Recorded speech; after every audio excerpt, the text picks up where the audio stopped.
Hello guys, in this video I'm going to show you how to alert subscribers in the Zello app. But before that, don't forget to subscribe, leave a comment down below, because at 10,000 subscribers I'm going to show you my whole YouTube revenue statistics and growth strategy. So without further ado, let's just jump right into it.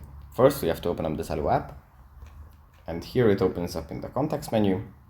From here we're just going to channels, tap on a channel, then tap on the channel icon, and here at the bottom we find alert subscribers. We tap on this, and we can alert specific subscribers. So we can search by username here and alert someone that we would like to notify about something important, I guess. Well, yeah, that's pretty much it for this video. I hope it was helpful for you guys, and I'll see you in the next one. Bye.